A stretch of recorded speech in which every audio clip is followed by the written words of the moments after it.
What's good, my people? Welcome into No Catch Up Sports Talk via Chicago. I am your host, Sean Little. Big Nick the Quick with me, as always. We're back. We're chatting NFL. We got to talk Caleb Williams. We got to talk the Bears. We got to talk Lamar Jackson on Monday Night Football. The numbers are getting outrageous. We have to talk about Malik Nabers, his comments, the Giants. The state of New York football is in shambles. We're going to talk about the cost of bad decisions across the league. And also, I think it's probably been harped on a ton, but the Giants letting that man go to Philadelphia it should be something that is never forgotten. The fact that they let Saquon Barkley out of the door and then he put on a Philadelphia Eagles jersey is unforgivable for a lot of people. We'll talk about a ton of NFL stuff. Then, of course, NBA, man, quarter pole. We're at the quarter pole. 20-plus-ish games in here. Lot to talk about there. How do we feel? Where are we at with a couple of these teams? Are the Cleveland Cavaliers somehow still underrated? Where are we at with Zion Williamson and the Pelicans? We'll talk about that. There's a lot of different things in the NBA. The Philly Sixers, the Philadelphia 76ers are an absolute disaster. Can you just outscore folks? That's what the Knicks are doing at the moment as they try to figure out their defense. We got a lot to talk about. No Catch Up Sports Talk via Chicago. Let's get to it. Now look at Mossy. Really? Oh, so that's how you're going to play it. You going to do this? Okay, fine. That's all I needed. That's all I needed for him to do that. And it became personal with me.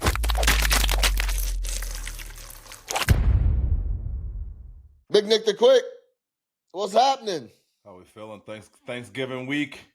Thanksgiving week, man. Let's catch up, man. We ain't been on in a couple weeks.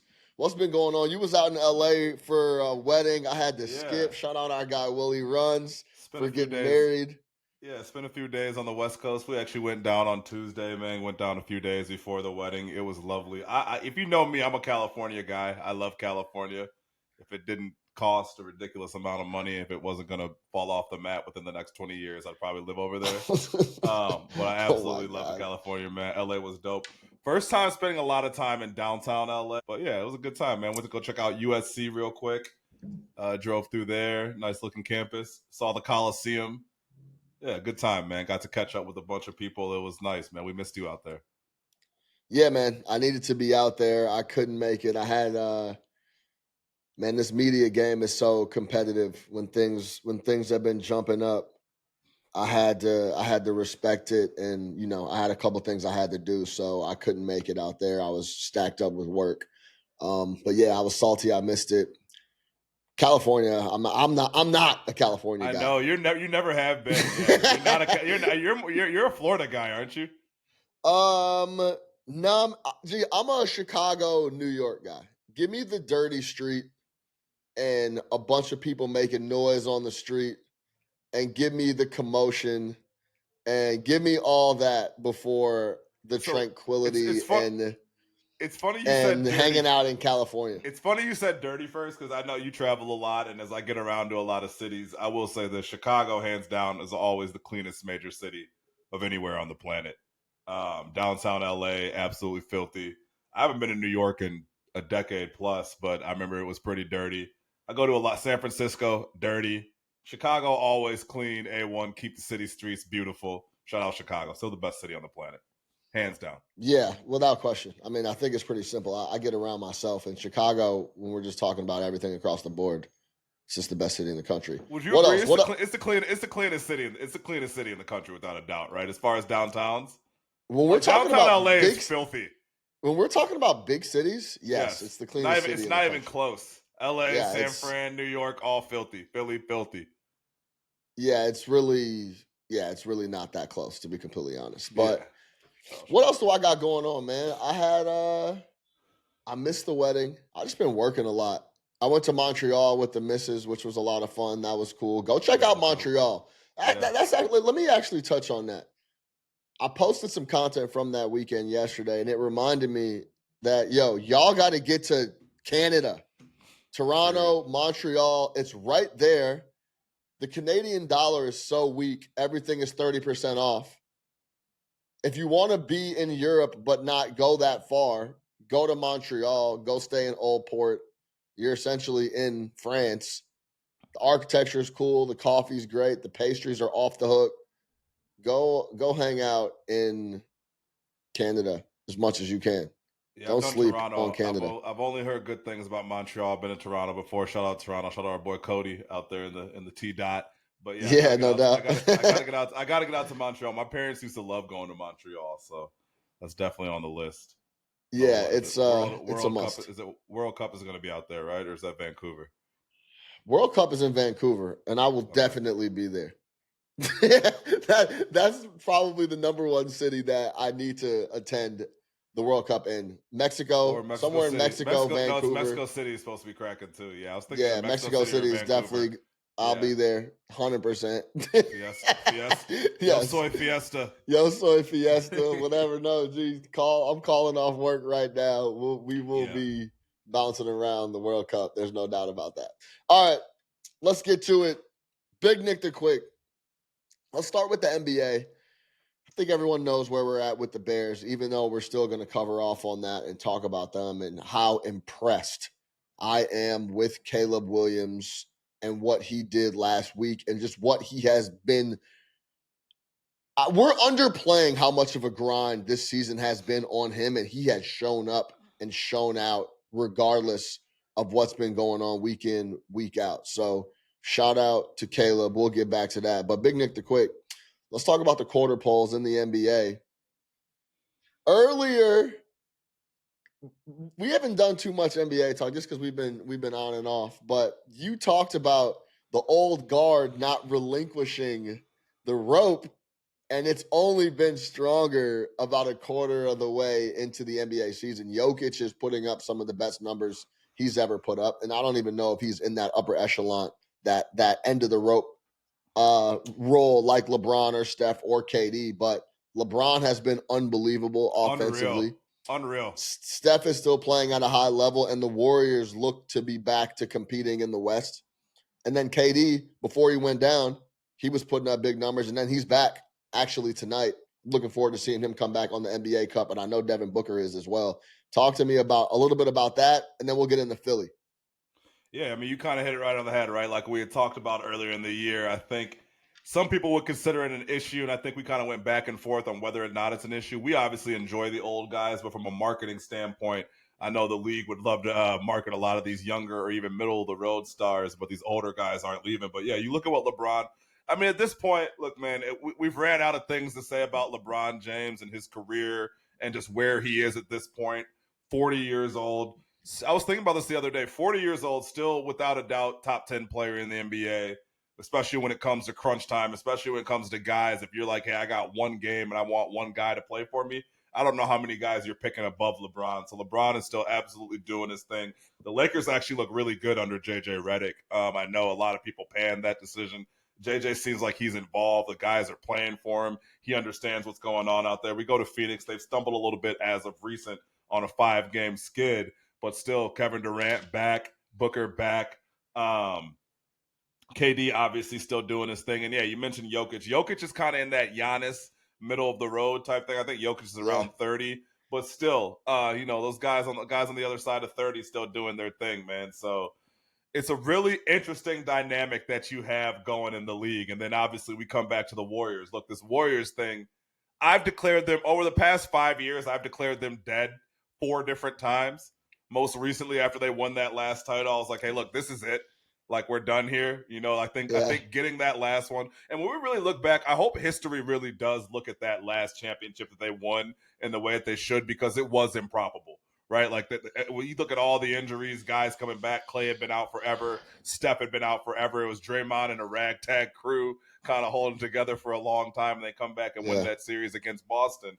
Absolutely huge. But yeah, man, I mean, I think these old guys aren't going away, man, and maybe the league is better for it, right? Like maybe it's good that a lot of these older players aren't hanging around on shitty teams. They're actually on competitive teams that should make for a pretty compelling race down the stretch, because outside of Cleveland and maybe OKC, it's really hard to say who's dominant this year, right? You have a lot of teams kind of hanging out in that 600 type range of winning percentage, right?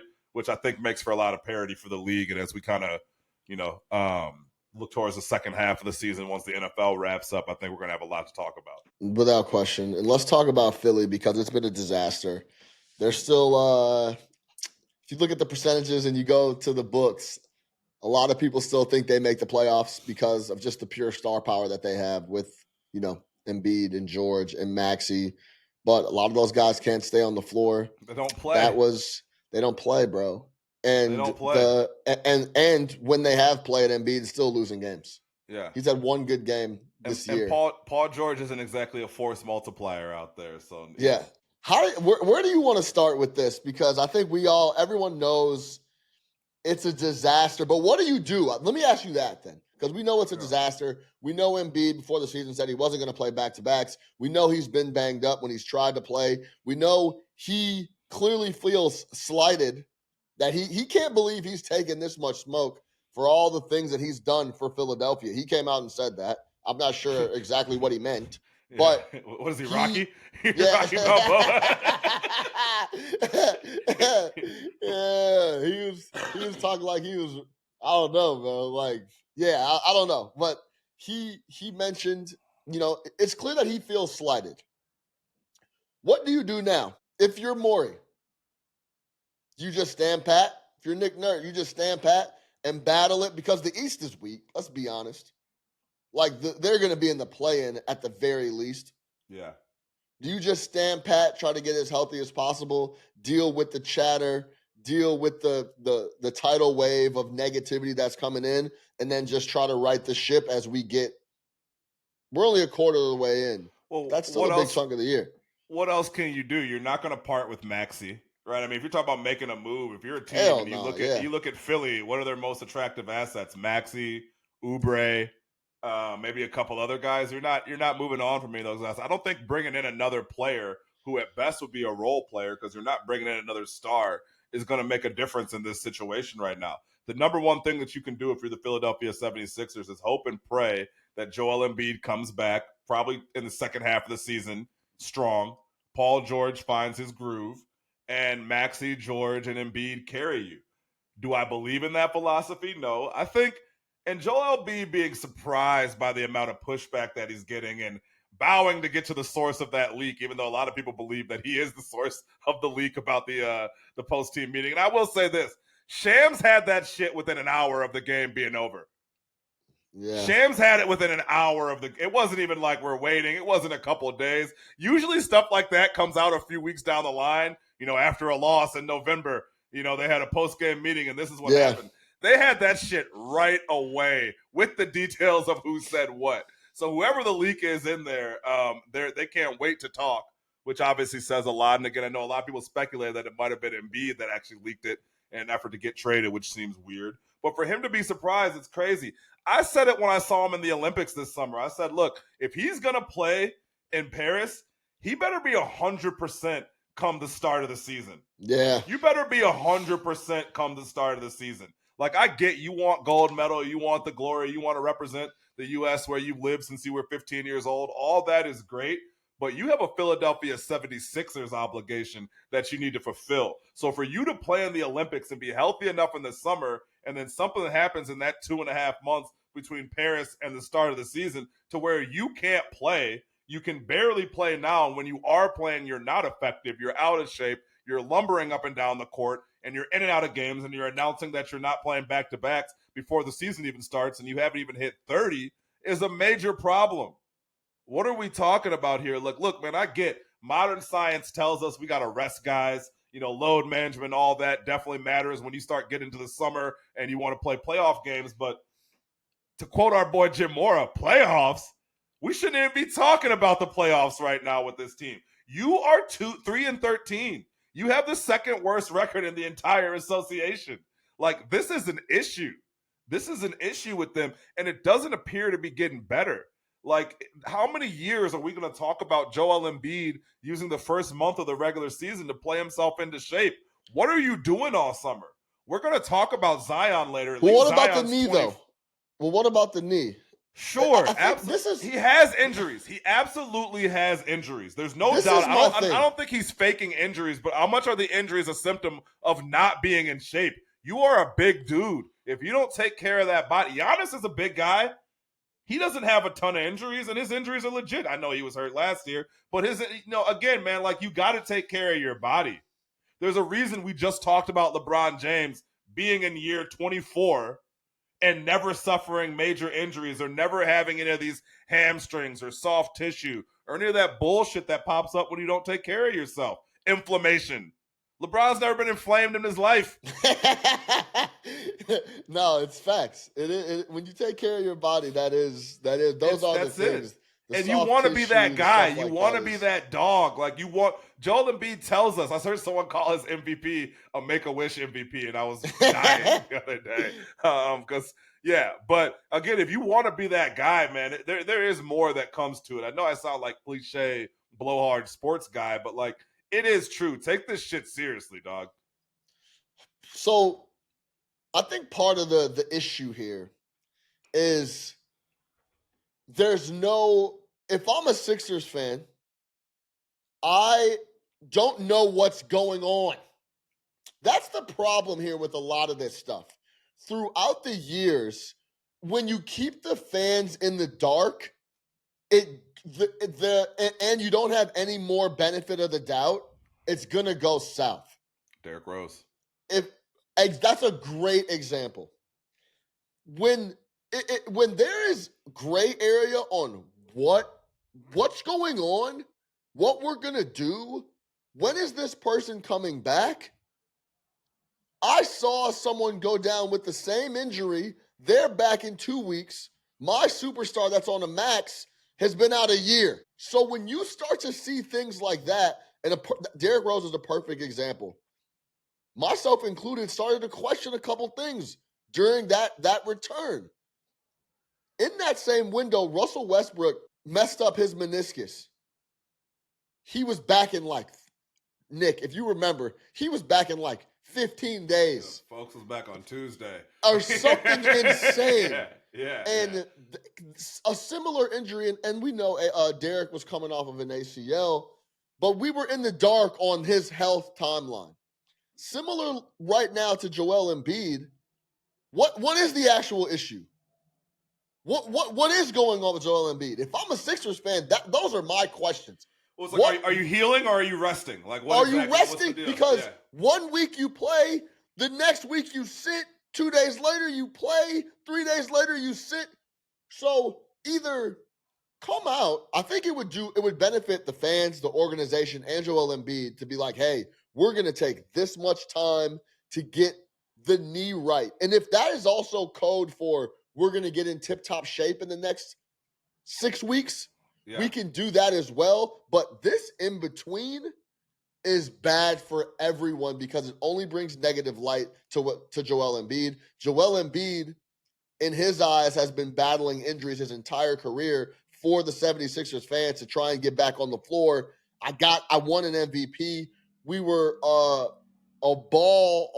all-time buzzer beater from Kawhi to potentially really making a push after we get into the Eastern Conference Finals, then we really make some noise, potentially. It just doesn't do anyone any good when, Nick, let me, what's going on with Joel Embiid? Do you have an answer?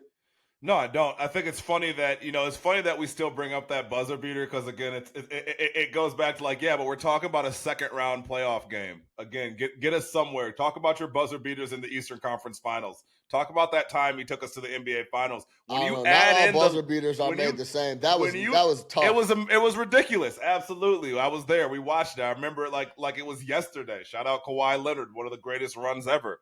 But yeah, I don't know where we are with Embiid. I think you're 100% right. If we go back to the Derrick Rose things, remember, one of the biggest issues is the Bulls would not declare him out that whole year. All you had to do was declare him out. You could have easily brought him back if he got healthy and no one would have said anything, but you kept it looming there. You kept it looming. So that's what you're being asked about at every single press conference. If a player goes on a podcast, that's what they're asked about. They open up Twitter, that's what they're asked about. Yep. And I don't think Joel does himself any favors either, which kind of how he handles it. He's become standoffish, right? He's become combative. He's fighting media members, which, again, that dude wrote some shit that he shouldn't have written. But, again, you add all that in there. Then you're 3-13. Then you have a leak after your team meeting, and it comes out that you're late to everything. and that you don't necessarily take this seriously. Which, look, let's talk about that, because that shit does matter. You are the franchise player. You are the example. You are getting paid $50-60 million a year. Show up on time, right? We get it, bro. Listen, man, I've been late to my fair share of things. You've been late to your fair share of things. Almost every time it was your choice, if we're being honest, right? If you want to show up on time, you can. If you make it a priority to show up to things on time, you show up to things on time, right? 100%. So that is on you. There's no reason you should be late. It's your job, right? You're setting the example. All that shit matters from day one. Winning organizations have winning habits with winning players. And at this point, we can't look at how Joel Embiid goes about his business and necessarily say that he's a winner. Even when he is healthy, he's fat. He's out of shape. He's tired. He lumbers up and down the court. There was a couple year stretch there where he changed his body and he was dominant. Why are we going backwards? You know what you have to do. And I get these injuries happen. And maybe he is really hurt. But a lot of, again, the soft tissues, the hammies, the no back-to-backs, that is a consequence of not being in shape. He is too young to not be playing in back-to-backs. When they announced that before the season, I thought it was ludicrous. I thought it was ludicrous that he's not playing in back-to-backs. And then you want to talk about communication. When did we find out that George and Embiid weren't playing? I think we found out the night before opening night. Everybody goes the entire week thinking that these guys are going to play. The NBA puts that as PG ESPN. got hurt. PG got hurt. Yeah. It was ESPN, visible. He had the hyperextended knee. But sure, yeah, Joel but ESPN puts that as the marquee matchup on opening night. So we talk about the ratings. It all goes in together, man. None of this looks good for Embiid, and I love Embiid. I think Embiid, when he wants to be, is maybe the most dominant player in the league because physically you just can't match up with him. He is huge, he's fast, he's nimble, he's athletic, and he has a mean streak. But, man, you got to get that other shit out of your head. If you're going to play in the Olympics, I said it as soon as I saw him out there, and he wasn't in great shape in the Olympics, but he was okay. If you're going to play in the Olympics, you got to be ready in October, man. I don't want to hear it. And we are very player-friendly here. We try to give guys every benefit of the doubt.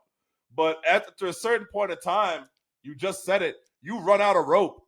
Joel Embiid is running out of rope in my book because I see too many guys who do it the right way. And it pays off. Look at Giannis. Giannis is out there in Milwaukee on a piss-poor ball club. He doesn't have a Tyrese Maxey on the team with him. He doesn't have a Nick Nurse coaching him. He should have a Nick Nurse coaching him if you want to talk about who they should have hired last year. But that's neither here nor there. I digress. But he doesn't have any of that. He doesn't have a team that every year tries to make a move for him. If you look at Philly, all they've done, we bring in Tobias, we bring in Jimmy, we bring in Kyle, we draft Tyrese, we bring in Paul George, we sign Kelly Oubre, we grab Andre Drummond to give you backup support because we know you can't play every night. We bring in we sign fucking Al Horford to a deal so that you don't have to play him anymore. We signed Al Horford to a $30 million. I will never forget. We give Al Horford $30 million a year, not because we need him, because we just don't want to see that man every year. So I will say, organizationally, you look at the Bucks on one end of the spectrum, who have not done anything outside of bringing in a Dame over the past 5 years, and you look at Philly, who every single year tries to retool their team. We've given you 3 different head coaches. We've brought in Nick Nurse, Doc Rivers, you name them, we've brought them in for you.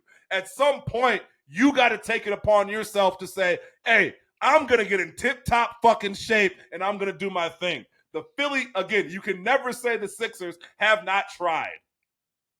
We have shat on a lot of organizations. You cannot shit on them for not trying to make a difference. They have brought in everybody to try to play with that man. It's simple. That's my Sixers rant. I might as well be a Sixers fan after that, but yeah.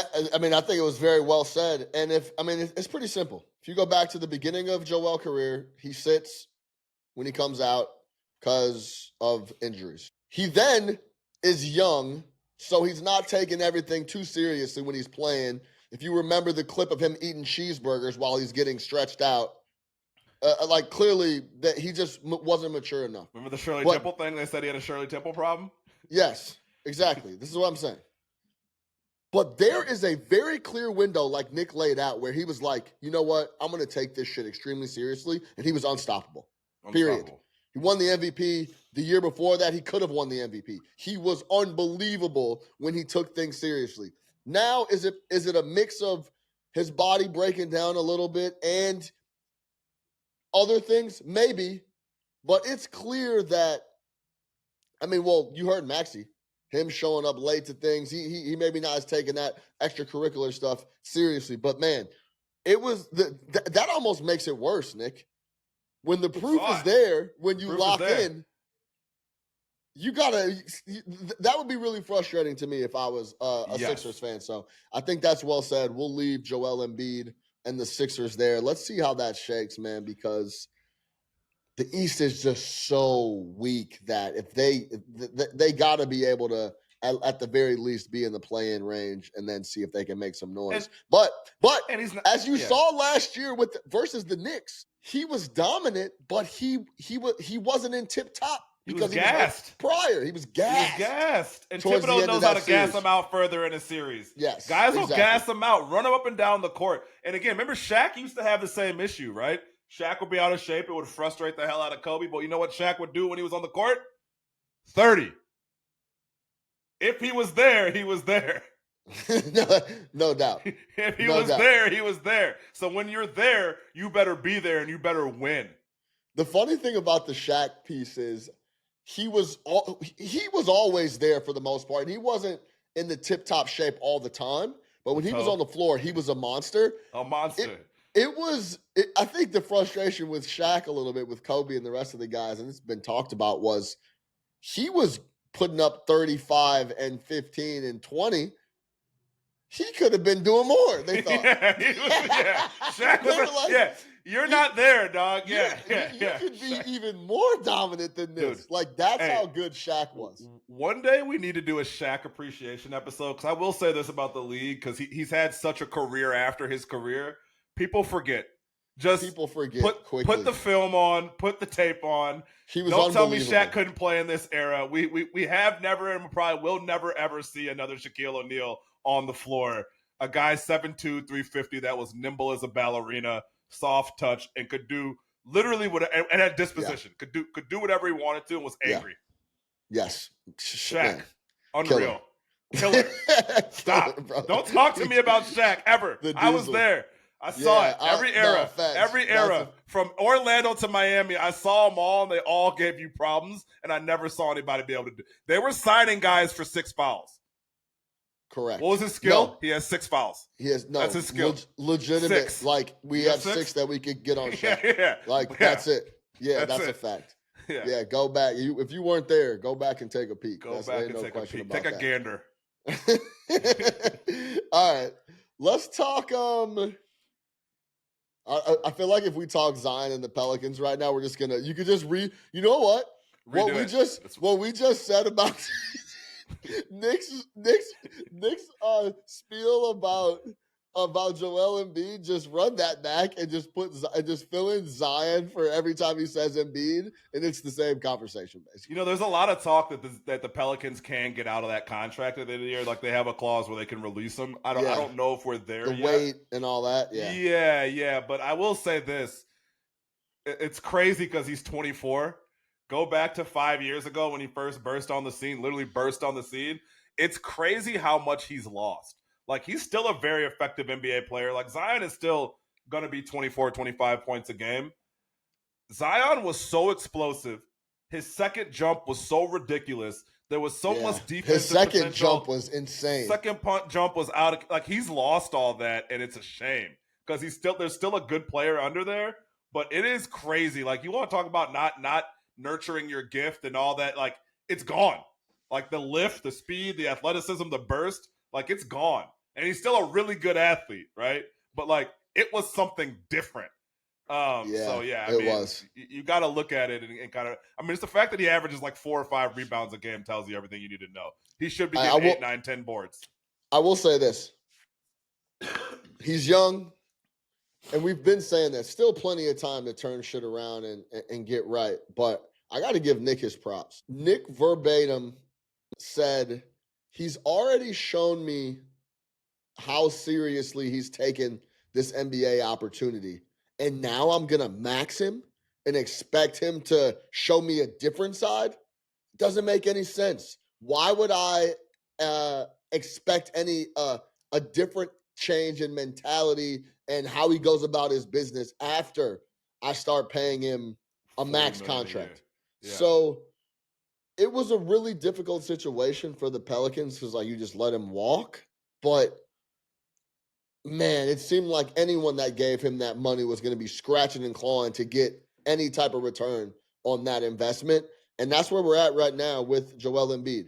It's all hamstrings and things like that. He's been dealing with a hamstring for a while now. He's getting injections in his hamstring to try to get it's for a guy that is all explosive. That was his game coming in. To have soft tissue injuries and be lumbering around with additional weight, putting like pressure on joints is not the way. When he runs, he has the giddy up step. You know, he has to take the step before the step. Like the giddy up step, the giddy up step is 100% like Al Horford has a giddy up step because he's 35 years old. The giddy up step. I will say this on the Zion contract thing. I think it's a conversation for another day. Maybe next time we talk about what's wrong with the NBA. I think at some point we do need to look at the contract situation and where we've got in the league, and that if you're a decent player at this point, you're a max. Everybody's a max. Keldon Johnson's a max guy. Everybody's a fucking max guy. Like if you put up 15 a game in your rookie deal, like Jared McCain will be a max player, right? And at some point, it's like there's no more NBA middle class. It's either like, hey, we're going to extend you for the minimum, or you're a max guy. And like you're maxing out all these guys at 22, 23, 24 years old, and there's no more like, let's find something in the middle. So I think that that's something that does need to be looked at. And there's like 4 different levels of max. You can get this max. You can get the super bird max. Rights max. Bird rights max. You can get the NBA apron max. Just maxes all over the place. So one day maybe we'll look into contracts and just figure out where the hell we are. But to your point, they had no choice but to extend Zion to a max deal. You couldn't let him walk for nothing. But now it's like, hey, we're paying a guy $40 million a year. We're not sure of his fitness level. For nothing. We're not sure of his dedication. He's got porn stars coming out the woodworks. Like, the whole shit is bad. It's bad. How did we get here? No, I think that's a good point because I vividly remember his debut where he was knocking down threes. Oh, it looked great. And it was just going to be like, man, Zion's going to take over the league. And legit, a short 2.5, 3 years later, he's showing off back tattoos and doing commercials, eating Mountain Dew and chips, and playing video games. And it's just he needs to be doing Whole Foods commercials or fucking Sweetgreens or some shit. I don't know, man. I think it's a bad situation. Dude. It's a bad situation. The cat's out the bag, and like I said, he's super rich. He's paid. You don't really go back from that. I don't think. I think you are where you are. All you can do is hope that he gets more serious with age. But it's a bad situation. And you know what? Last thing I'll say on this, just because I didn't even want to go here, just because we just killed Joel for the same thing and being in shape and stuff. But I'll go back to this. I'll go all the way back. Nick, I'm not sure this happens if Zion goes to a place like the Knicks or goes to a place where he and his family really want him to go. I think a part of this is him going to New Orleans. I've been saying this on No Catch Up for years. I think if you're a guy like Zion coming in where you are number one, a phenom, you start dictating where you're going. I'm not going to New Orleans, brother. I'm not getting on the plane. Do not draft. I will not come. I'm not going to Louis Armstrong International. I'm not going to Louis Armstrong International. I'm not going to Bourbon. Fuck the Saints. I'm not doing it. I'm not going. I'm serious. And I've been saying this. Like, they talked the conversation around Shedeur Sanders and all that. Like, I'm not going to the Giants. I'm not going to the Or Giants. the Giants is one he would probably want to go to, actually. Because it's New York But City. But like, I'm not going to the Bears if they're up. I'm not going to the Panthers. I'm not going to Carolina. To the Panthers, I'm not going to Carolina. Yeah, I'll stay back. I'm not going to Jacksonville, brother. I'm not doing it. Yeah, I'm not doing that. I'm not playing 3 games a year in London. Yeah, man. I really think like I truly believe he takes things a lot more seriously, and things change a little bit. And obviously, I don't know this for fact, but if he doesn't go to New Orleans, and remember his dad came out and said and all this and that, and I don't know, man. I think things just change a little bit if he's in New York. Who had the 3rd pick? It was the Knicks had the 2nd. They took RJ. I forget who took 3rd. I think the Knicks had 3 and picked RJ. Look that up. 2. Yeah. I mean, remember at that time, without getting too deep, that wasn't necessarily the best. That wasn't the current regime. No, it was like top 2. Somebody who went 2. It was like a 2. I'm blanking. Yeah, I remember that draft. But yeah, man, I've been saying this for years. If you're one of the upper it was John Morant. Yeah, it was Morant. It was a 2. It was a 2-player draft. When you got to 3, it got a little sus. Darius Garland is the only other All-Star from. That's a terrible draft. Yeah, man. Zion and Darius Garland were the only good players. Shout out Jarrett Culver. That dude sucked. But anyway, that's my last little spiel on that, man, because the attention and just the buzz around New York, I think, would have been a little different instead of him going down to New Orleans and kind of just like, I don't really want to be here. I am not going to take this all the way seriously. And then you max him. And that's a tough city to be unserious in, because there's a lot of unseriousness going on around you. You can get I go to New Orleans a lot. You can get lost in the sauce very, very, very, literally lost in the sauce. Some good tasting sauce very quickly. If you like to eat, probably not the place for you. Yes, correct. I will leave that there. Let's talk about the Knicks, man. Offensively, have just been an absolute juggernaut. Last, I would say, 10 games, they might be the best offense in the league. You were worried about their offense in the beginning of the year. We talked about, we knew it was going to take some time to, get acclimated and things. Get Towns situated and playing with a big like that, for sure. Yeah, and how Brunson was going to, allocate the rock to some of these guys, and then how he was going to get his buckets too. He had 17 assists last night. Yeah. He was that performance against the Nuggets was unbelievable. They are still, bottom 16, 17, 18 in defense. They were 19th coming into the game yesterday. I don't know the updated number, but offensively, that was one of the best performances I've ever seen. Everybody was shooting lights out, and Denver had absolutely no answer. They couldn't do anything. And the trigger man was Jalen, and he was doing his thing. Offensively, would you agree with this, Nick? Offensively in the regular season, you could just outscore folks. You absolutely can. Yep. Let's just go ahead and just outscore. Like, our 5 is better than your 5 offensively. Yep. We're just going to shoot y'all out, run you off the floor, and we'll get to the next game. It gets a little trickier in the playoffs.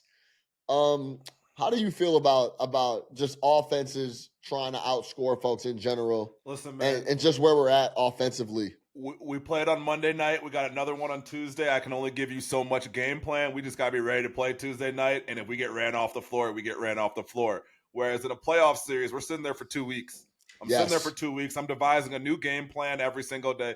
That's why you see these Pacers and Kings type teams have issues in 7-game series, because they can outscore you any night, right? I think the Kings have been a good example of that over the last couple of years, right? You catch the Kings on a Tuesday, they're going to put up 140 on you. Herter might hit 7 threes. De'Aaron Fox is going to do his thing. Domas might do his thing. But over a 7-game series, when you watch the playoffs, it slows down, right? We are putting in defensive schemes against you, not just our overall scheme, right? Not our 82-game season scheme, our 7-game playoff series scheme, that which everything changes, right? I think that's why we've seen the Knicks have some playoff success. You let Tom Thibodeau sit down and scheme out a defense, and the guys are going to go for it. It's going to work. But on any given night, you're seeing it, man. I mean, look at the Bulls. The Bulls are giving up 130 to 140 every single night out there. Seems like that, yeah. We also just add into how the game is played right now. We talked about it early on in the season, the three-point shot, all that. I mean, you're just going to have some nights where guys are going to go off. But again, that changes in the playoffs. right? There's certain guys who A, just can't perform in the playoffs like they do during the regular season. And B, you start scheming towards these superstars. We're not going to let Brunson get 20 dimes and just pick us apart however he wants to. We're not going to let Towns go for 30, right? We're going to have specific defensive schemes that are designed at this particular at playing against this guy. Not to mention, you're not going to have that random dude who just happens to be playing tonight, who's excited, who's going to go off for 20. That guy doesn't play in the playoffs. Rotations get shorter. We know this. The game slows down. It's much more of a defensive game in the playoffs. That's why you see these teams that like to outscore you really run into problems, right? We talk about the Warriors in this run. The hallmark of this run hasn't been their offense. It's how good they are defensively. It's the fact that in a playoff series, you can use Draymond Green defensively so many different ways. It's the fact that they switch everything, right? And when you have that over a series and you're allowed to kind of really hammer down on those details, that's the difference right there. So I think that's why you see, I mean, I don't have to look at the numbers to tell you scoring is up in the league. It's absolutely up. But it changes in the playoffs. It's two different games.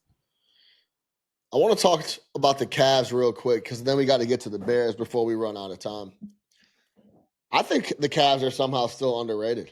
I don't think they're getting the proper respect that they deserve with how well they've played, and they're still missing a couple guys.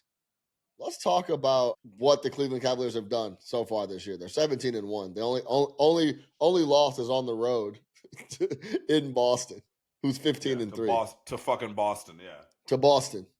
Then they bounce back. They blow out the Pelicans, who everybody's blowing out. They blow out the Raptors, who have been playing hard. Go watch the Raptors, by the way. They've actually been a grinder team. The Nets have been covering numbers left and right. Everybody's still undervalued. I like that coach they got out there in Toronto. My man's from Darko? Eastern European guy. No, yeah, Darko. No, that's his name. I'm pretty sure. Do you remember that game last year against the Lakers where I think the Lakers had like 30 free throws and the Raptors had 7? Yeah, so Darko Rakovic. Rakovic. That's him. And he goes off at the end of it in his press conference, and he has that thick like European accent. So he's like, Scotty Barnes. Yeah. I gotta pull it up if you haven't seen. He's like, Scotty Barnes will be star in this league. It's fucking awesome. Sorry, man. Shout out that Darko. Yeah. But let's talk about Cleveland real quick.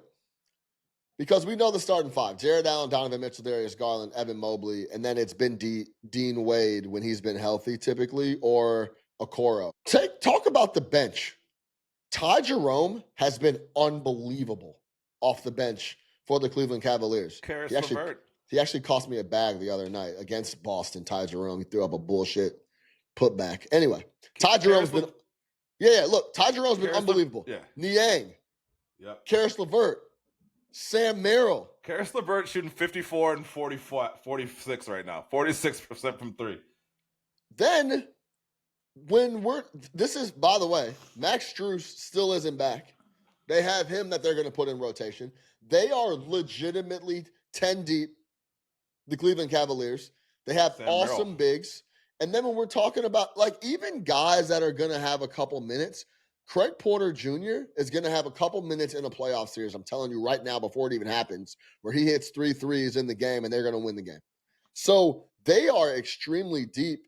And if you look at some of these numbers in Las Vegas that are coming out to win the East and compete, I just think they're far too long.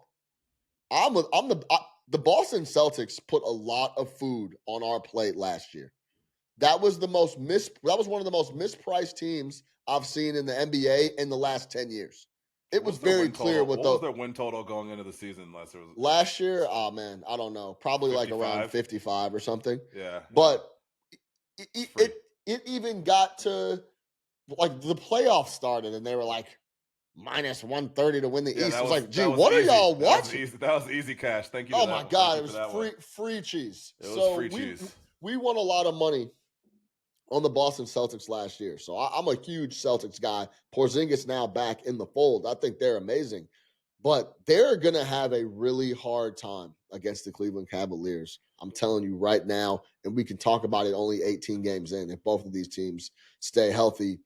So I wanted to touch on that. Shout out to Cleveland Cavaliers. Shout out Kenny Atkinson. He's been amazing. I think go print your Kenny Atkinson Coach of the Year tickets now because the Cleveland Cavaliers are going to win 58 games and they're going to be pushing 60. And he is a run. In the NFL, it's a completely different story. We got Campbell, Harbaugh. You got Sean Payton. That Coach of the Year list is loaded.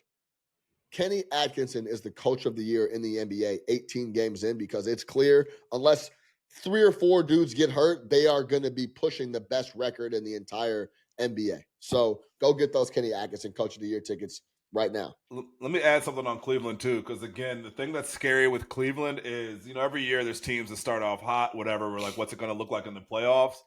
Cleveland has a legitimate bona fide playoff killer on their roster, a guy who has done it in playoff series, a guy who we've seen, whether it's in the bubble going toe-to-toe against Jamal Murray, some of those great Utah performances that we've seen from Donovan Mitchell. Donovan Mitchell is 1,000% a take your heart out of your chest killer. One of those ones. In big moments, though. The moment will not be too much. When we start talking about playing in April, May, and June, Donovan Mitchell will be 1,000% ready.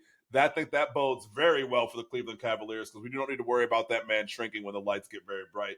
That's a really good basketball team. They seem to have figured out the harmony that they need with Mobley and Allen, and also between Garland and Mitchell. Those guys are playing well. But I think we really hit it on the head with the bench. You got 4 or 5 legitimate bench players in there.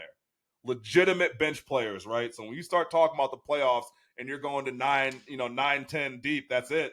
These guys can all play. It doesn't get spooky after 1 through 5 for this ball club, and we still got Strus to come back, who we've also seen do it in the playoffs. So, yeah, for sure. Great defensive team. Offensively, burns the nets off the rim, but, yeah, go ahead. Yeah, we know in the playoffs you're probably never going to go 10 deep, right? You'll probably go 7, 8, right? But if the 8 are LeVert, Sam Merrill, Niang, and Jerome, you're in extremely good shape. And that's there's going to be nights where I guess Niang is going to get 5 or 6 minutes a night when Strus comes back. Someone's going to have to sit. Well, they're kind of interchangeable. Niang and Strus kind of do the same thing. So, you figure Strus out straps up, hot. Though. Yeah. Niang not strapping up like Strus. But Niang can shoot a little bit. No, I'm talking about defense. Oh, on defense. I'm talking about on deep. Yeah. So, yeah, that's so funny. Yeah, because it does go both ways. Strap. On offense. Yeah. I'm saying, got offensive the strap. George's Niang Ben had the strap. Yeah, no, Niang does have the strap. Shout out to Niang. He's got the strapper for sure. Yeah, no doubt. Yeah, he's ready to go. Go print your Kenny Atkinson Coach of the Year tickets. I would not be shocked if the Cavaliers won 60 games. All right. Let's talk about the Bears real quick, and then we'll talk about the Nabers comments because I thought those were extremely funny. But we haven't been on in a couple of weeks, but we told you 2 weeks ago and multiple times this year, Caleb Williams is that man. He has it. Yes. It's just a fact. Those 2 games of bad play did not deter us at all. Well, this is the thing, bro.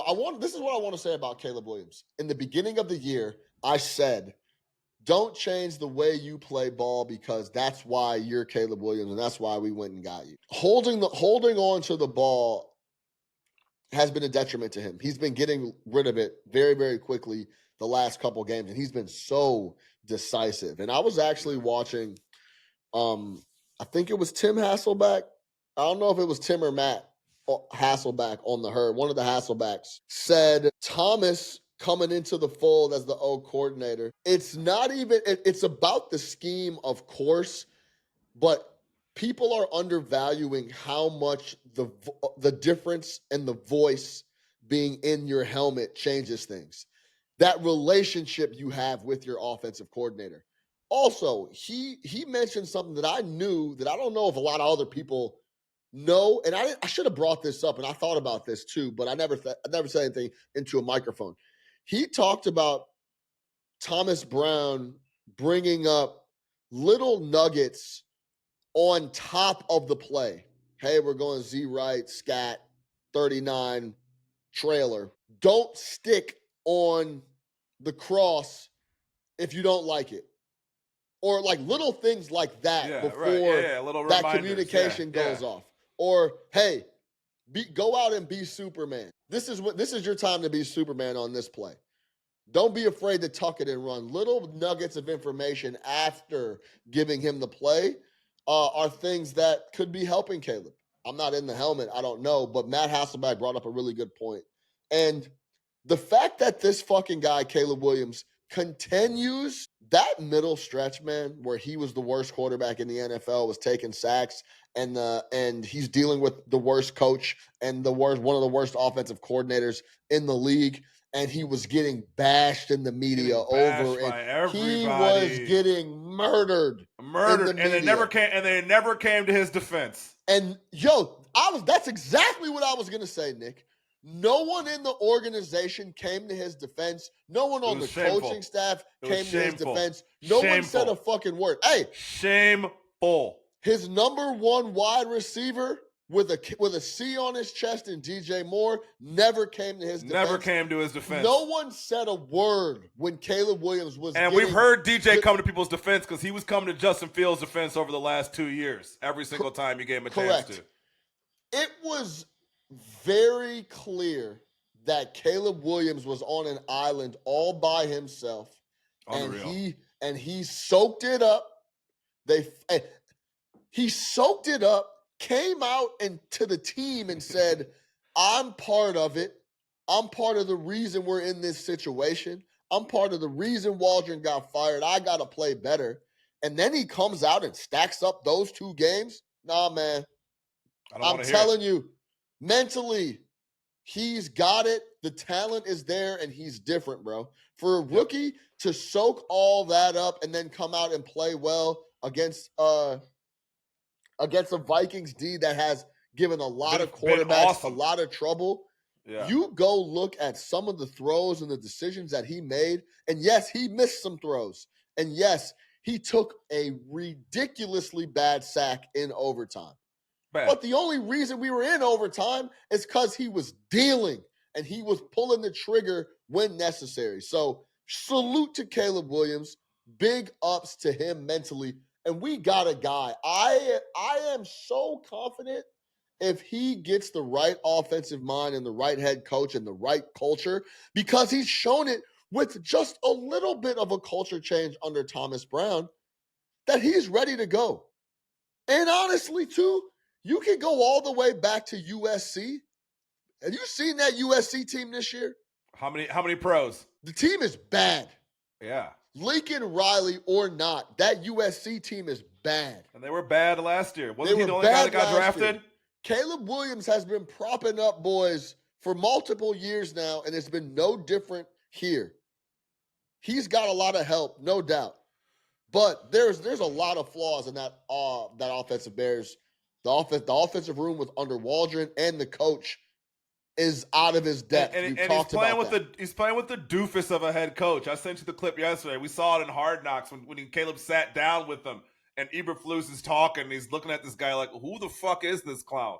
100%. You laid it out perfectly. We said it weeks ago. We have a guy. I understand we have a guy. That bad stretch of play, that's not going to deter me. A lot of that was on him. A lot of that was on what's around him. But look what happens when you change it. Look what happens when you emphasize getting the ball out quickly. Hey, make your read, fire. If not, tuck and run. Make a play, right? Running route trees that make sense. Putting guys in positions that make sense. That throw to Swift when he evaded the pressure, that's a big boy throw. There are not a lot of guys in the National Football League that make that throw. Excuse me. Go to the fourth quarter throw to DJ Moore. Shit, go back to the Hail Mary game. He had 2 straight drives that were fantastic to put us back in that game. Go to the Packers game. He played great to keep us in that game. He is making big-time throws. He is making huge throws. He's making big plays. He threw for 300-plus yards. He hasn't thrown a pick in 5 straight games. Let the man develop. The knives were out for him in a way that I have never seen. I have never seen anything like that. It was week 6. He's getting killed. Should we bench him? 2 weeks ago, he was the toast of the town. The NFC North has the best record we've ever seen through 6 games. He plays a couple bad games, and now it's like, hey, do we want to bench him for Tyson fucking Bagent? What are we talking? This is the problem. I'll never forgive DJ Moore and Cole Kmet for that. Never. It should have been the exact opposite. The exact opposite. Man, this is our guy. We're riding for him. We're in a tough stretch right now, but damn it, this is our guy. We're behind him. I'll never give DJ Moore. DJ Moore, you got paid. You are a captain. You're supposed to be a big-time guy. Some of the body language, I know you ran back the all-22. The body language has been bad. The body language was bad on Sunday after he scored that touchdown, I told you guys. I go, this guy's not excited about playing football. I don't know what it is, but he needs to wipe his fucking attitude off his face. You're making $30 million a year. You're here in Chicago. Enjoy it. You could be back in Carolina in that situation. I don't want to hear it. Something stinks about that whole situation. Something stinks about him. Something is not right. Something stinks about him. It's bad body language. And then when you ask him a question, it's just like, I ran off the field because, the play was like, shut the fuck up. I don't want to hear it. Yeah. I don't want to hear it. But Did either you see way, the clip again, of the run block thing? Yes. What was that? Yeah. It's bad. What was that? It's bad. And that's the guy who made the play. So listen, man, again, I was disgusted by that week of how they treated Caleb Williams. That was the week I was in California. Disgusted at what was coming out. Disgusted that the organization didn't come and wrap their arms around him like you should. Like you should. That is how you nurture a rookie quarterback. You think if that happened in Denver, Sean Payton's not coming out in defense of Bo Nix, who's a hell of a player, by the way. Shout out Bo Nix can play. Bo Nix can play. Yeah. It makes a lot of the Payton stuff kind of make sense, right? We were killing him for the Russ Wilson stuff. Bo Nix can play. Drake May can play, right? But you know what they're doing? They're nurturing these guys. You have to nurture these guys. And Williams could have easily came out and did the Trubisky turn off the TVs thing. Like you said, he took it on the chin. He said, okay, I'm built for this. And I saw that from day one. I go, this guy's confidence will not falter. He believes. He's not out there faking it. We saw how comfortable he is. You saw how he carried himself. You saw him in Wrigley with the Dunze chugging beers, having a great time. He wants to be great. Allow that man to be great. We have a motherfucking quarterback. Damn it. Allow it to happen. Get him some fucking offensive linemen that can protect his ass too. Because I'm sick of watching that shit. I'm sick of pre-snap penalties. That is on the head coach. Why is this guy still here? Some of the stats, if you're on Twitter, some of the stats attached to Eberflus are incredible. Some of the different ways that he finds to lose games, some of the situations that he ends up in L's. I've never seen statistics like that that are attached to Matt Eberflus. He has no idea what he's doing. I tweeted out nothing. I'm not shocked at us losing. We'll find a way to lose the game. No problem. Anyway, overtime, Hail Mary, block kicks, all that shit. And don't tell me he's a great defensive coordinator anymore either, because that defense, the safety play was atrocious on Sunday. TJ Hawkinson was having his way in the fourth quarter. I would love to see some numbers on the Vikings offensive production when Justin Jefferson has less than 2 catches or less. Yeah. I bet you he had a second catch at the end of the game. Yes, in overtime. I bet you the Lions might be over. Since Justin Jefferson got to town. Vikings. Yeah, the Vikings. If you I would love to see the number on wins when the Vikings wins when Justin Jefferson has 1 catch or less in regulation. I bet you it's over. Yeah. If that's even happened before. that might not even be a thing. Shout out. That's why I said shout out Jalen Johnson. He's a top 5 corner in the league. We need Brisker back bad. That's also part of it too. The safety play has been brutal. Yeah. I think you said it the other day. Byard is old. Listen, Jonathan Owens makes plays, but when it comes to play-to-play responsibility, he is not good at his job. He's solid. He makes plays, he's all right. but he's all right. That's about it. He's not like great play. That goal line play was phenomenal. It was a phenomenal play. Yeah. Phenomenal play. He's not a starting. And he's made a couple plays like that, but he's not a starting safety. He's a rotational dude. He's a rotational guy. Get in there and do something. Kyler Gordon is a starting secondary player in the NFL. Tyreek Stevenson hasn't been good since the Hail Mary. Yeah, he's been bad. He's been terrible. Yeah, that's actually a whole other conversation. Montez Sweat finally made an appearance. Hey, man. His first sack since September. Let me hold my tongue on that, actually. because you got Montez Sweat thoughts. Yeah, I do got a few, but I'll hold my tongue on that. Let him off. Where are you at with Montez? Not money well spent? Nah, man, we don't gotta talk about it, man. They was telling me Montez was T.J. Watt last year, from They what I said he was remember. TJ. They said he was Micah Parsons? he was basically Max Crosby, basically. That's what a lot of people were telling me last year on the back half of the year, and I legit hadn't seen him all year until the other day. So anyway, Chase Claypool 2.0. I just want to talk about Caleb Williams and how he's a monster Yes. mentally. I'm happy we're both here. I'm happy that you haven't wavered. He is a rookie quarterback, and the mental part of his game coming back and doing what he's done the last couple weeks, where he easily could have fallen off a cliff and became a recluse and felt sorry for himself. And he could have talked about how he couldn't believe he's with this coaching staff. And the Bears have done it again, and da-da-da-da-da. He didn't do any of that. He came to play, and he flashed the exact reasons why he was the number one pick in the NFL draft. Let's close it here. Big Nick the Quick. Let's talk about Lamar Jackson, man, and his Monday Night Football numbers, because they are absolutely unbelievable. 7-2 on Monday Night Football, 22 touchdown passes, no interceptions. 24 total touchdown passes, 700 rushing yards. I mean, what are we talking about? What does that say to you about Lamar Jackson? Because I think this is still underplayed, how much things are magnified on primetime and Sunday night, Monday Night Football, Thursday Night Football. It's just a different animal. Before we get to Nabers real quick. Yeah. It doesn't tell me anything. So I guess with Lamar, it's almost like, man, I hate to even say this. It's like great performance fatigue. Like Lamar Jackson has been great since Louisville. I mean, he won a Heisman in Louisville as a sophomore. He's won 2 MVPs. He could easily win a third MVP this year. So we're in I'm not one of those. I'm not one of those like, oh, he doesn't mean anything until he does in the playoffs. It's just like, how many more superlatives, how many more great regular season. I know he's great. You are there. He's phenomenal. He's phenomenal. He's phenomenal. Well, look, because I think you're right. He's phenomenal. You get to a point where you're just held to a different standard when you're guys like this. Yeah, he's phenomenal. Lamar Jackson is at a place where he is a force of nature at the quarterback position. We know this. Now it has to come in the biggest times.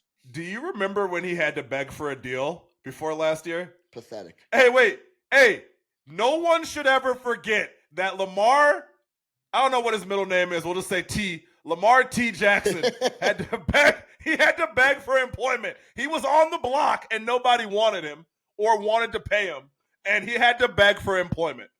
Hey, Lamar Jackson had to beg for a deal. We should never forget this as long as we live, as long as we cover sports, as long as we talk about it. Of all the deals that have gone out, Daniel Jones getting $40 million, Trevor Lawrence getting paid, a whole bunch of other guys getting paid. Lamar Jackson had to prove to himself and had to wait till the last minute to get a deal. I can never unsee it. When I watch him, all I think about is, wow, this guy had to beg to get a deal. And honestly, it was a question of whether we should pay him. And yes, he was dealing with injuries, but it was clear that he was just sitting out the back half of the year because he didn't have a deal. Like, I'm not playing until I have a deal. So there's that. But yeah, Nick, you're dead on. And honestly, he might go down as, I can't remember the last time a quarterback had to beg for a deal. Never. He was the only guy. Most of these guys are just here. Take this deal, please. We'll pay you.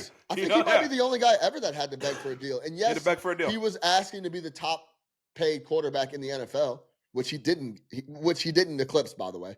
He was under, I think, Burrow at the time, or Herbert. Yeah, he was. He was right under that number. But he might be the only guy, MVP especially. Burrow doesn't have an MVP. Should hold out. Herbert does. No. Matter of fact, Lamar needs to hold out, bro. Hold out, bro. Get the restructure. Hey, remember when I had to beg you? Now y'all beg me. Yeah. Hey, my hammies is tight. Coach, hey John, my hammies are very tight today. Yes. I don't feel good. You want to beat your brother again in the playoffs? Yeah, you want to beat him again? Yeah. So we gotta do. Hey, but in all seriousness, That is a good call out. Never forget that he had to beg for a deal. Beg, but actually had to beg. It was a thing. Yeah, I wanted to bring that up and talk about his numbers on Monday night because their shit's unbelievable. And he shows up in big time moments. But look, he is in that window. He's firmly there. There's nothing he can do. He can throw 10 touchdowns. He's the man. Week, yeah. He's amazing. We got to see it in the AFC Championship at the crib versus Pat Mahomes. And everything needs to line up for him. Last year wasn't necessarily his fault that they decided to not run the football for an entire playoff game.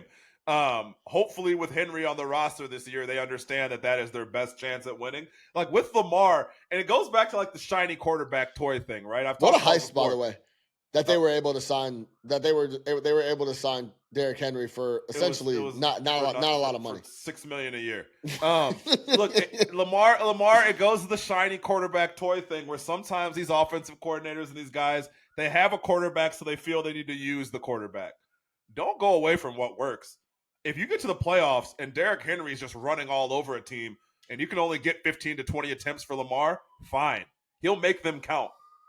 Don't get distracted by your shiny toy. Look at Buffalo since they found James Cook and you change it around. It's like, hey, we have this quarterback. It doesn't mean they need to go out and win every single ball game for you. No doubt. Go with what works. Let's talk about Malik Nabers. Nabers. He came out and flat out was like, look, I don't even know how to explain. He said the culture's fucked up. Yeah, it's fucked up. And I could say that because I'm not the quarterback. I'm the first. Clearly, it's not the quarterback. He said. Clearly, it's not the quarterback. I knew. Yo, you know what I knew he was gonna be on bullshit, Nick. You know how players turn around and they're ready for questions. He was right. He had his sunglasses on, and then he reached in his pocket and put a piece of gum in his mouth. And I was like, "Oh yeah, for a minute." Yeah, or like because like the number one rule when you're talking to people into a microphone is you don't chew gum. Because you're going to be chewing it, it's going to get picked up by the mic. It was just clear. When I saw him go in his pocket to grab gum, I'm like, oh, he doesn't care. He's on one. This is ridiculous. So, yeah, Nabers came out and flat out said he essentially just confirmed what we already thought was that the Giants organization is on fire. Yeah, literally a dumpster fire. Daniel Jones, by the way, apologizing and then saying, please just remove me. I don't need to be around this anymore. Is also proof that it's just nasty over there. What are your thoughts on Nabers and his comments and just I guess the cost of making the wrong decision? So remember, Malik Nabers is coming off a week where your former starting quarterback, who's a captain, was running scout team safety. Like scout, they said they had Daniel Jones running nasty. Scout team safety. Real nasty. You know what that means? Because you can't hold a guy out of practice for no reason if he's not hurt. That's against the collective bargaining. So you have to play him. So you know how you play a guy and don't get him hurt? Scout team safety. Just stand your ass back there. Don't really do anything. Get a little jog. You'll be all right. So no surprise that they let him go and he asked for his release and all that. Just a dumpster fire of a year. Dumpster fire of a situation. If you watch the Hard Knocks off season with them, you clearly had a GM who had no idea what the hell he was doing. I mean, Joe Shane couldn't have came off any worse than he did in that show. And then when he called Saquon to tell him, it was just a cringeworthy moment. Everything about that is disgusting. You have to fire Daboll at this point in time. I don't care what he did with Buffalo a couple of years ago. I don't care what he did with Daniel Jones a couple of years ago. You have to move on from Joe Shane. You have to move on from everybody involved with that situation. This is the ramifications of making the wrong decision. And they made several wrong decisions. The first one was going with Daniel Jones over Saquon. The second one was, even though he's a phenomenal player, and I have no doubt he's going to be a star in this league, drafting Malik Nabers when you could have traded up for Daniels. You could have drafted Bo Nix. You could have traded up for Drake May. You could have drafted Michael Penix Jr., for God's sakes. But instead, Joe Alt. Yeah. Listen, don't threaten me with a good time. Give me a left tackle any day of the week. I'm happy. Listen, hey, what does Singletary say? That's my type of party, baby. That's my type of party. Give me Joe Alt, and guess what? You don't have to worry about your offensive line for 10 to 12 years. That works for me. Anybody but a wide. You don't draft wide receivers when the situation is burning down around you. I've always said that wide receivers are the final piece. Now, they can be a hell of a final piece, But if you don't have the quarterback, the line, the play caller, and all that in place, don't go draft a wide receiver, right? Double down on what you're already good at, or focus on your core. They did the wrong turn at every single turn you could make. When the sign said "Please keep right," they went left, and that's what you're seeing right now. Yeah. That's what you're seeing right now, and it's miserable because guess what? With this 17-game season, boys, there's still a lot of time left. You still got, 7 more games left to play? This doesn't get any better. You released Daniel Jones. Halfway into the year. The guy who is your starter. The guy you gave a 4-year contract to. You said, you know what? Thanks, but no thanks. This isn't going to get any better, and we damn sure don't want you to get hurt so that we have to pay you. I mean, the whole thing is a disaster. Move on from everybody.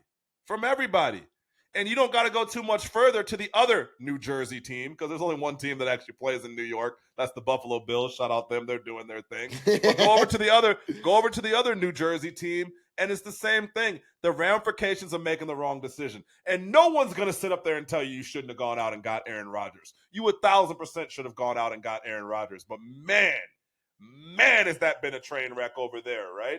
And now you're left. Both of those teams, I think the Giants are actually in a better position because you can at least move on from Daniel Jones, and there's not as much. You look at the Jets, you've traded everything. You traded everything to get Rodgers. You traded more to get Devontae Adams. You bring in Hassan Reddick back. You trade to get him. I mean, you went full on all in on this thing, and you're going to be left with an absolute disaster at the end of the year. They're talking about cutting Aaron Rodgers. They're talking about trading Aaron Rodgers. This thing couldn't have gone any worse. Then you have Devontae on there who's in the final year of his deal. There's no way you extend him in the offseason. So you gave up everything to bring him in here. These guys make bad decisions, and you double down with more bad decisions. And now your coach and your GM are fired before week 10. We didn't even get to 10 weeks of the Aaron Rodgers-led Jets before everybody is fired, and Woody Johnson's going to go to England to be an ambassador for Donald Trump. That's where we're at right now. So again, these bad decisions, and you look at the flip side, they multiply. You got to cut bait. This is the worst part of it. Throughout the years, everyone tries to save face instead of being like, I made a mistake. Yep. And even if you go back to Kyle Shanahan and John Lynch when they cut bait on Trey Lance. Quick. It was a lot, not even quick enough, honestly. Yeah. But it helped that Brock Purdy showed up. Like, don't get me wrong. But they were quicker than others. You got to just, hey, man, we made a mistake here. We fucked this up. Let's try to fix it instead of trying to cut bait. But that also will ever only occur in a healthy organization. If your organization is not healthy, cutting bait early doesn't do anything for you. And that's a great point. There was only shout out my guy Max. He's a Broncos fan. He was like, my entire life, we've never had 2 back-to-back bad years. And the only time we've had this stretch where it was bad years was when we were going through the ownership change, when the previous Broncos owner was then relinquishing the ownership to the Walmart folks. And once, exactly. And then once that was settled, Sir Lewis Hamilton. Once that was settled, the historical and the I guess just the overall structure was there to give Sean Payton that power to cut bait with Russell Wilson. The shit was over, bro. We got to get out of here. And look it's at going to cost us $60 million in dead cap. We got to get out of here. We just got to get out of here. And look at where they're at now, and they're continuing to move forward. So, and to the 49ers thing, Shanahan and Lynch had to go to ownership hat in hand, saying that we made a mistake. Yeah. We really made a mistake drafting this kid 4th overall. We have to cut bait. I understand this is bad. And to your point, boy, are they lucky they found Brock Purdy for that kind of money too. It's not just drafting Brock Purdy; it's paying him $800,000 a year, and what that allows you to do for the rest of your roster. Not really working out for them this year, but again, that was an uncomfortable conversation with your employers, saying, "Hey, we invested a lot of time in this money. We told you we needed him when we had a top 5 pick a couple years ago. Yeah. Fast forward 2 years later, this ain't it. Like we're ready to move on. We'll take the Mr. Irrelevant guy over him. Just get him out of here. for a 4th or a 5th to Dallas, and we'll just move on and cut bait. Same thing with Russell Wilson. Now I know Sean Payton didn't bring him in, but it's like, hey, look, you guys brought me in here to fix the Wilson situation. I've been here for 12 months, popped a couple perks, and I'm telling you, I don't like what I'm seeing right now. I don't like what I'm seeing. Can't feel anything, but I don't like what I'm seeing right now. You understand? I don't care if it's going to cost us $60 million, if it's going to cost us $60 million to move on. I'm good. Me and the Percocet does not agree with what's going on the field right now, and I can't be here doing this. You understand what I'm saying? So yeah, you takes a strong organization, and that's probably what the Jets are going to have to do. The right decision for the Jets probably is to cut Aaron Rodgers at this point. What are we doing here? Why do we have this guy here in this situation? We know he's not going to be back next year. We don't want him back next year. We kind of want him out the building. He's not really the guy that you want around when things aren't going right. So what do? Send him and Devontae packing. Hey, guys, let's just cut bait, lose every game that we possibly can, and try to salvage whatever we can under Tyrod Taylor, whoever our backup is. Shout out Tyrod, always available to start in the most crazy situations. No doubt. Tyrod's a true legendary backup quarterback. Him and Jacoby Brissett should get yellow jackets for their careers and backup. Rich. Both of them are rich. Yo, we should do a segment, Backup Quarterback Hall of Fame. Yellow jacket backup quarterbacks of all Chase time. Daniels. Who was my man that got the money from Seattle, then played for Matt Flynn, Matt Castle. These guys are backup, and they're all rich. They're all rich. Josh McCown. Josh McCown's a backup forever, then gets a coaching job. They're talking about he might be the head coach of the Bears next year. And by the way, Daniel Jones. He's going to make $100 million. You thought it was great being a starter. Wait till you see backup money. Hey, Jameis Winston, sign me up, coach. I'm ready. I'll be your backup whenever. And we all get to play, too. It's great. We should look at that for real. Like all time. Like Jacoby Brissett is rich. Very. No doubt. Handsomely paid. Tyrod, handsomely paid. So listen, man. Yeah, I think that's what you got to do. But these situations matter. These decisions matter. And the flip side of that is when you hit on it, like the Broncos have, like maybe the Patriots you forget have about May. It's easy to forget about. It's easy. Easy to forget about. They don't. The Broncos. No one has said Russell Wilson in the state of Colorado in a year because Bo Nix showed up to town, and Bo Nix is a player. Right? We would agree. Bo Nix is a player. No one said let's ride. Broncos. None of that. Whatever Bo Nix catchphrase is, that's what we're saying for the rest of our. I don't care if he's 28 and he's a rookie. All right, we got to get out of here. No Catch Up Sports Talk via Chicago. For Big Nick the Quick, I'm your host, Sean Little. Subscribe. Tell the homies to subscribe. Pass the video. Pass the audio. Until next week, no Catch Up Sports Talk via Chicago. We'll see you.